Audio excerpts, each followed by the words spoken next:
Oh, you should have the ability to record here. There we go. Perfect. Yeah. All right, we got it. We got it going now. It looks like there's might be one more in the. Yep, that's Associate Dean Kelly. I'll let her in. Oh, okay, cool.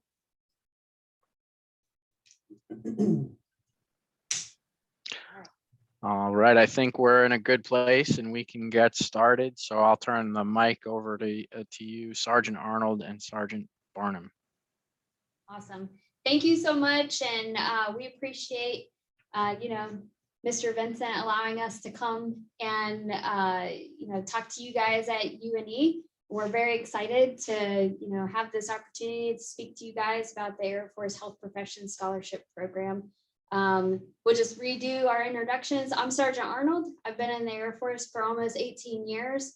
Been doing recruiting for almost 9 years. So I've been doing this for a long time. This is definitely one of the high points of what we get to do as recruiters is talk to you guys who are very interested in the programs and let you know all the benefits that the Air Force has to offer everybody. And then this is Sergeant Branham. I'll let him introduce himself. Hey, how's it going, everybody? I'm Sergeant Branham. Been in the Air Force going on 20 years. I'm an aircraft mechanic by trade. As for recruiting service, this is my second stint in it with a separation in between. So, I guess my story goes a little bit like this. Joined 2 weeks to the day after September 11th. That's when I went to basic.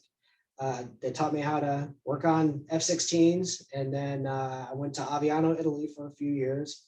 After that, I went to Phoenix, Arizona for a few years. That's where I reconnected with my wife, and we got married. I have 2 kids. After I was there for about 4 years, so 2009, that's when I decided to go into Air Force recruiting service. Went back home for that, so I got to spend 4 years back in Northeast Ohio, which was awesome. But I missed the flight line, so I opted to go back to force, at which point I went to South Carolina. I was down there working on aircraft for about a year, then moved to quality assurance, and then I got non-voluntarily sent over to South Korea, which was actually a pretty awesome assignment. And then went to Las Vegas for 4 years. So right around my 18-year mark, I realized that, that 20-year retirement's coming up real quick, and I wanted to know or wanted to do something to kind of perpetuate the good things that the Air Force did for me. And with that, I opted to come back into recruiting service and help young people out, such as yourselves, so that, I could touch more lives rather than produce sorties with my last remaining time. So here I am. I'm here to help you guys out in any way that I can. So yeah, that is my story. Cool.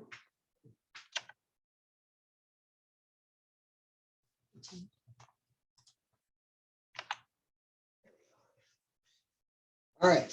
So what is the HPSP?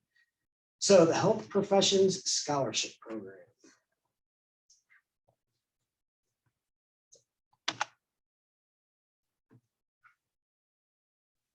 The HPSP is an Air Force scholarship that's designed to alleviate the financial burden associated with medical school and allows you to dedicate yourself to learning. To me, it is a full ride scholarship that actually pays you to go to school to earn your DL. Okay. It will cover 100% of your tuition. They pay you $2,466 a month currently while you're in school, and they'll cover all of your books, lab fees, any equipment you might need, stuff to that nature. Sure. Yep. So just like Sergeant Branham said, they're going to cover your tuition, books, and all school required expenses paid in full, and then the monthly stipend on top of that, which is $2,466 currently, which could possibly change in October when our new fiscal year rolls over. So as you can see on this slide, we have the total stipend benefit for each. So we do offer a 4-year program and a 3-year program.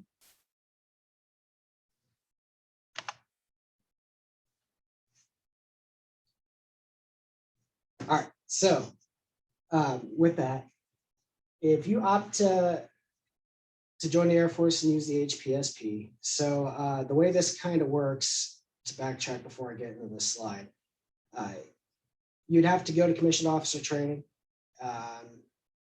You do your schoolwork. You do not have to go in on weekends or anything like that while you're in school. Your whole primary purpose in life is to learn what you need to learn, right?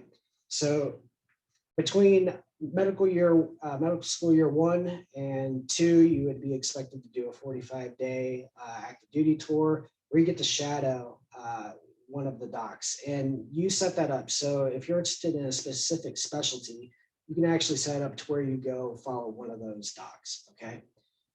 You get to do the same thing in between years 2 and 3 and 3 and 4. Now, with all that, when it comes down to the residency training,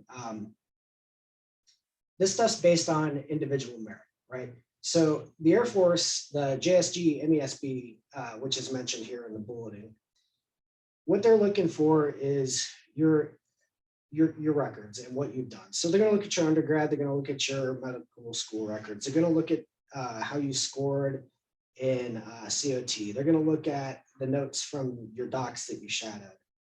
They're going to take all this stuff into consideration, and then they're going to rack and stack you with all the other HPSP recipients that are in this cycle for residency training, right?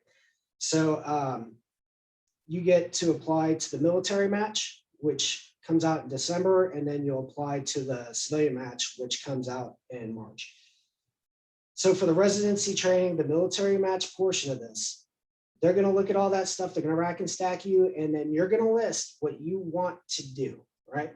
So as you can see here, the participants last year, they matched above 92% for their first choice.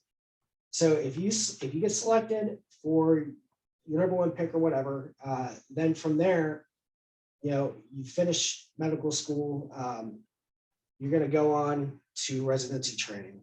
If you go through the military match, you'll go to either an Air Force base or one of the other services, depending, and that's where we're going to train you how to do your job. Now, the whole purpose with that is like once you complete the residency, that's when you actually start paying back your time, right? Yes. As you can see, there's locations all over the place for these.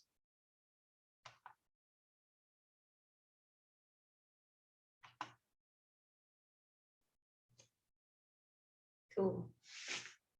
So these are the hard hitters as far as the Air Force position advantages. Number 1, free CMEs, which is awesome. The Air Force actually pays for you to travel and to stay where you're getting this continued education. And then no overhead costs as a physician, no malpractice insurance, no HMOs, insurance companies to go through. So we have a matching 401k, which is called the TSP, which is really awesome. Right now, when you come in, if you put down like 5% of your base pay or whatever, the Air Force will turn around and pay another 5% on top of whatever you're paying.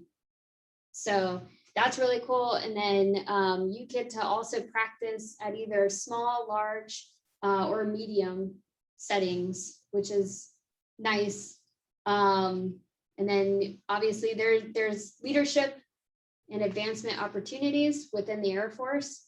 So you could do pretty much anything you set your mind to. Also, when you come in as a fully qualified physician, you're not just going to be dropped off at the doorstep at your first assignment and be like, all right, good luck. They're definitely going to get you a mentor, somebody that can help you on your track. And they're going to ask you like specifically, what are you interested in doing? Are you interested in doing, patient care? Are you interested more in like hospital admin type stuff? Yeah, training.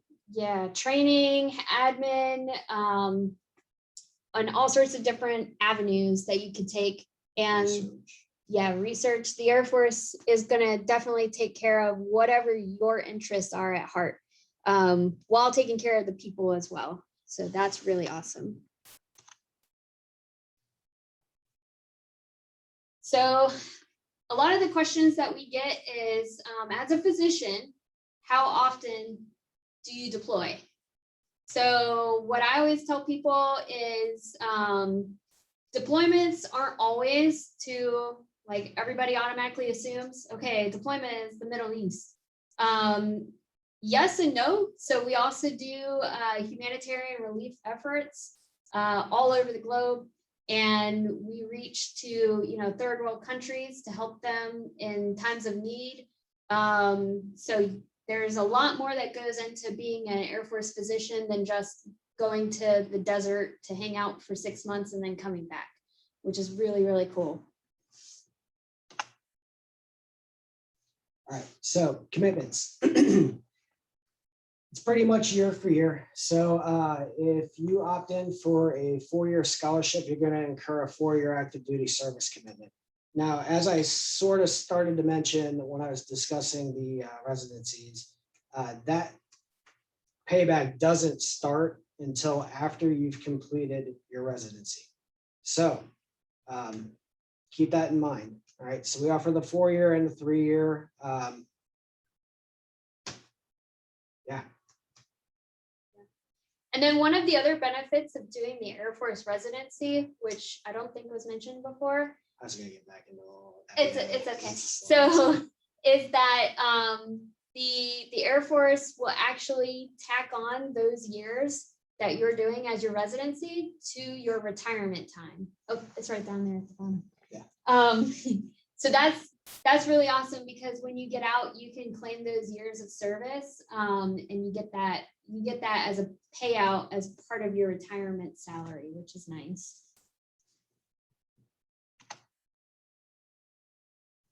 All right, so qualifications, you gotta be a US citizen. You have to have a 3.4 GPA or higher. MCAT's got to be a 500 or higher with 124 on the subsections. You can't be like, you have to have good moral character. So no drug use, no major law violations, no major health problems. And you have to be accepted to a med school or a DO school, basically. So yeah, don't wait until you have a letter of acceptance to apply, okay? Let's keep that in mind in case anybody ever asks. For context, these guys are already in. They're coming. They're going to be here July 1. So. All right, perfect. Got it. All right, so let me go back to the match a little bit here, because I don't feel like I covered that nearly enough. So our HPSP, they go off, like I said, the military match and the civilian match. Now, I think I already beat the military match up a little bit there. So let's just say, hypothetically speaking, you do not get selected for the military match, or what they offer you isn't what you want to do, whatever, and you turn it down. Then you'll play off the civilian match. Now, playing the civilian match is the same thing as what you're going to do whether you would join the Air Force or not. So with that, you got a couple of options. So option one, let's say you match to something that the Air Force wants you to do. You could come in under the civilian sponsored program, meaning that the Air Force is going to pay you while you're in residency. They're going to treat you just like a regular officer. You're going to get all of the same benefits as you would as if you were going to a military residency, except for obviously you'll be in a civilian setting. If you fall into that program, then you will actually incur more of a service commitment. The second option would be civilian non-sponsored. So in that event, the Air Force is like, yeah, we need you, but maybe not to the point of, you know, jumping through hoops. So if you do that, that means you're going to actually have a military deferment. So once you complete your residency, you're board certified, boom, you go to your first base and you start doing your job. All right. And then there's a third option as well. Let's say you do not match to the military match and you do not match to the civilian match. In that case, you come in as a general medical officer. And if you do that, that gives you a whole year to build your CV and make a better case for yourself so you can reapply for the match the following year. Okay. I just figured you guys might want to know that. going forward. So with that, what kind of questions do you guys have?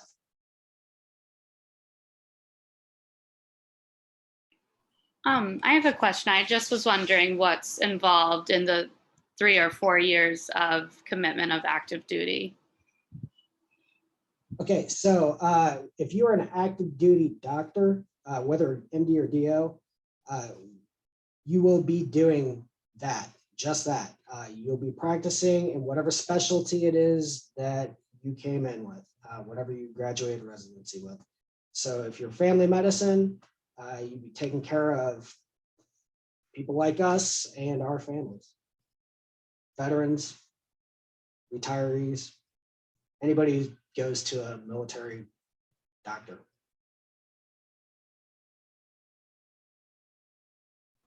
Are you like expected to move around a lot during those 3 years, or is it all dependent on the need?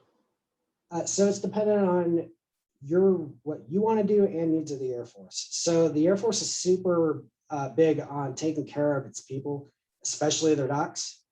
So you have an assignment counselor you can work with hand in hand. And then with that, you get to list up to 8 stateside and 8 overseas bases for the Air Force to choose from. Typically what they do is they'll forecast the vacancy ahead of time, and then they will try to match you to one of those, depending on where you want to go. Like I said, from my experience, as I told you about my story, I got my first choice out of tech school. I got my second choice out of Italy. I got my first choice out of Arizona. I got my first choice out of recruiting. I got non-volunteered once, and then I got my second choice out of Korea and my third choice out of Vegas. And here I am now. So they're pretty good about matching people where they want to go. In your case, if you decide to do this, you'll be able to call your assignment counselor, and that individual can actually say, hey, we have this spot opening up at base X. Is that something that would interest you? And if it is, then you can apply for it and potentially move into it.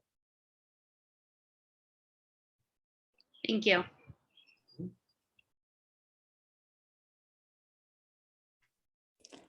So I just really wanted to clarify really quick.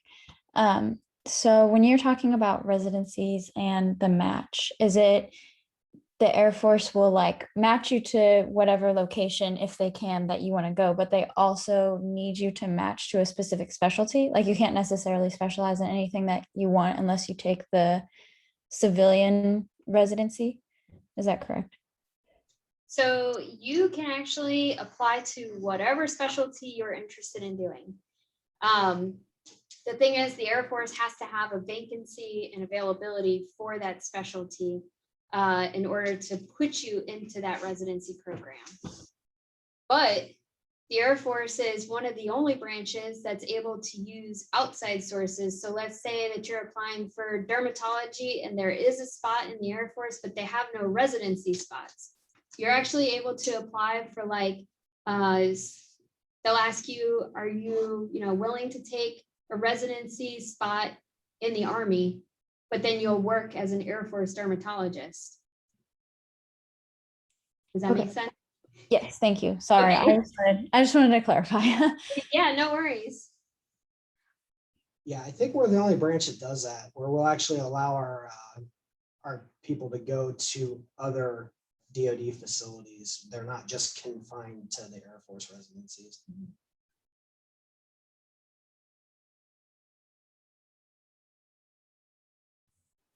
Would you guys say that there's any downsides or limitations to doing this? No, to be honest, I've been in the Air Force for a long time, and I know I'm a recruiter telling you this, but I've been in the Air Force for a long time. And if I would have known about this program, I would have been applying to be a doctor a long time ago.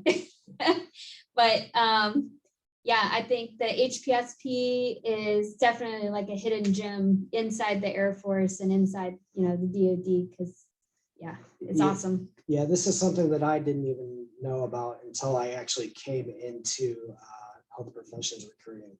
So this isn't widely disseminated, I guess. Knowing what I know about it now, I would 100% be comfortable sending my kids into it, if that means anything. Downfall wise, I can't really think of anything. I guess once you're in, maybe you might work for somebody that you don't like, but I guess that's probably anywhere you go. Sorry to be of no help when it comes to that question. Why do you guys have like why would you say that Air Force is better than Army or Navy, like the other HPSP scholarship programs? Or do you is there a reason that you think like Air Force might be better than those two or anything like that, or has better advantages? So I'm not going to say that we're better than anybody else. That's not our MO.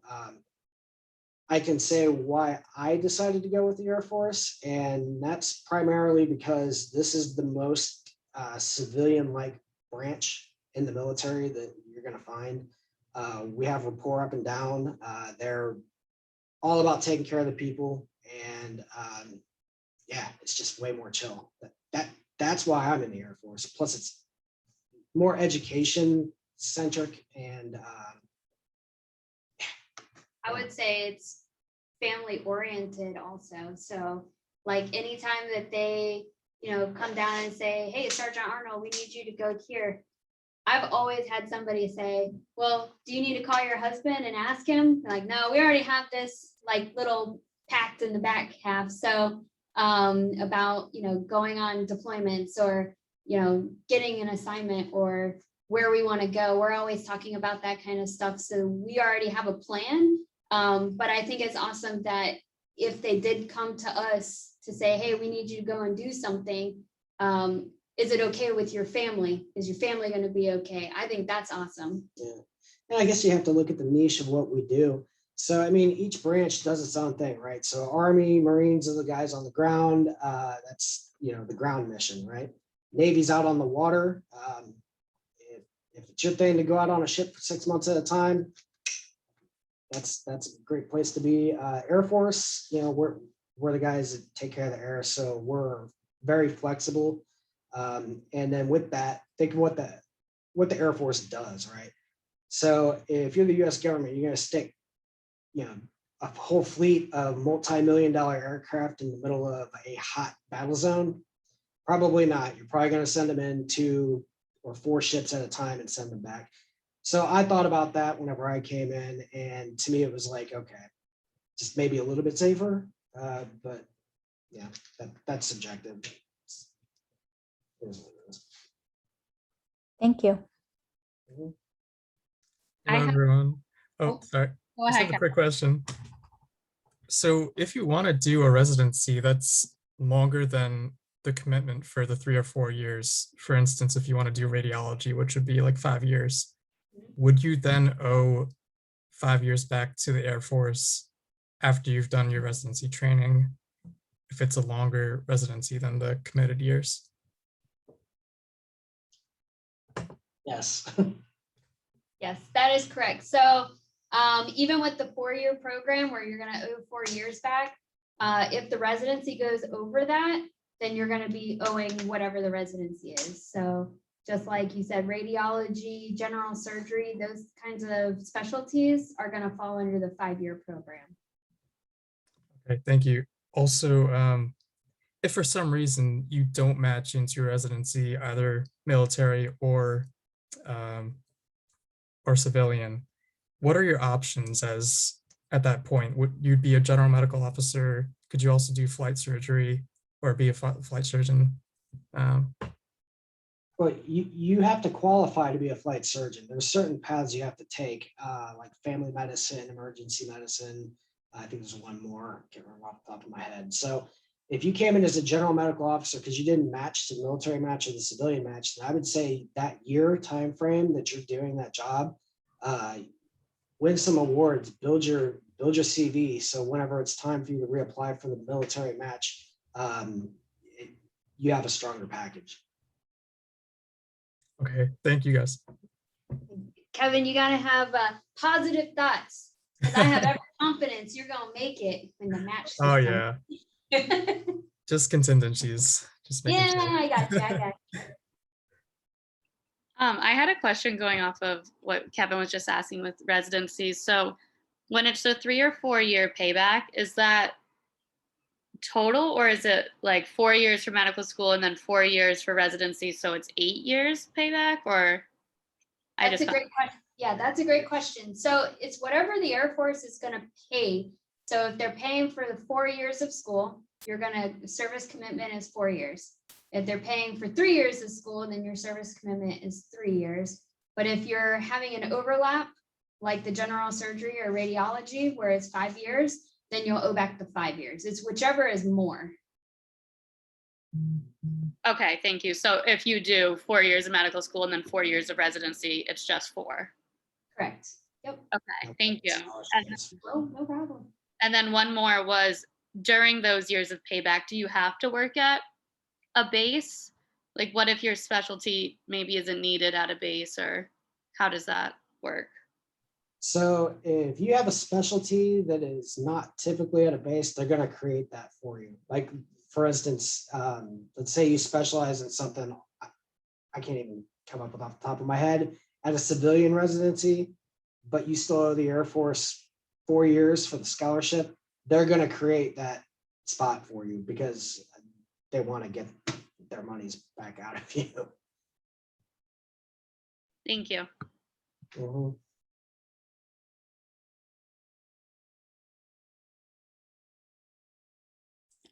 You guys mentioned that the Air Force is really big about like education and continuing education. Do you have like specific examples of how is that like in your commitment back, or is there still like, are you, sorry, in your commitment back, is that what you're talking about? Like there's more education opportunities and like, would that add years, or what are some of those? No. All right. So I'll use myself as an example. Part of the reason why I decided to join the Air Force is because I found out the Air Force is the only branch that has its own community college, which means that all the training we get is college accredited through the Southern Association of Colleges and Schools. So basically, I learned that by learning how to do my job, I'd be earning college credits that are actually accredited as time goes on. So with that, we get the tuition assistance program while we're active duty, and it pays $250 per semester hour still. Yeah. Well, so that's what it is. So basically, I went to college. I was able to get 2 associates and a bachelor's degree paid for by the Air Force. And they continue that on to the medical side as well, with the graduated medical education, and they do fellowship stuff, and they do all kinds of stuff. They're really big on people bettering themselves. We like to work smarter, not harder. Right. So I'll give you a for instance on the continuing medical education. I know it's been kind of on hold due to COVID, but they are opening back up. I know they just had a request, I want to say it was for hand surgery in Texas. So everybody who is interested in general surgery to go learn how to do hand surgery went to Texas to do this continuing medical education course. It was all paid for by the Air Force. And then they turn around, and if they have a patient that comes in that needs that kind of stuff, then they're able to take care of it because they got that, marked off their docket already. But if you're interested in doing like fellowships to specialize even further into your specialty, that's when that stuff might come back as a service commitment later on, because once you apply for like a fellowship, you're going to re-sign another contract.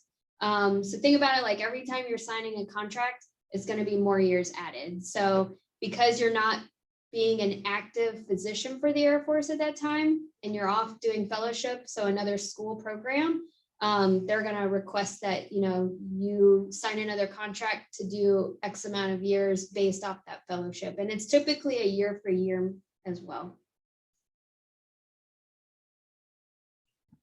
Okay, thank you. That was helpful.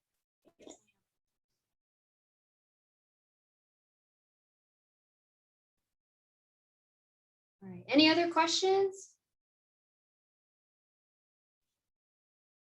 Sorry, I have one. Sorry, I have No, one. that's fine. Go ahead. Go ahead.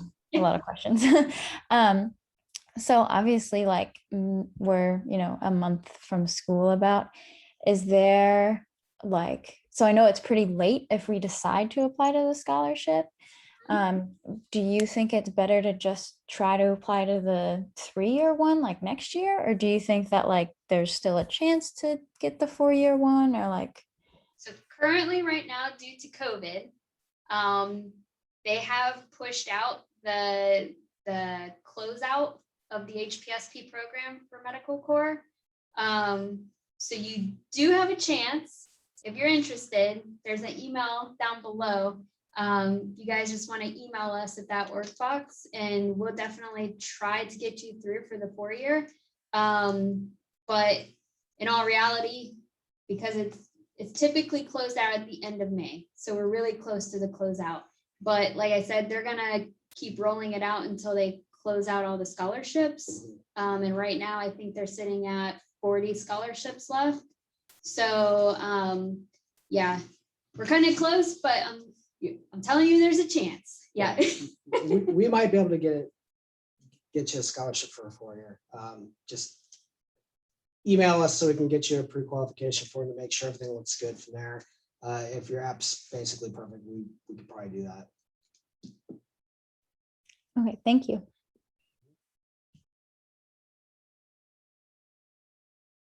Any other questions? Awesome. Cool. Well, thank you guys so much for joining us. You had great questions. We really appreciate it and appreciate your time from UNE. And we look forward to, helping you guys out in the process. If you guys have any further questions, feel free again to reach out to us at the Workbox email address listed below. Yeah, we're here to help out. For sure. Thank you. Thank you. Yeah, thank you guys so much. Yeah, thank you, everyone.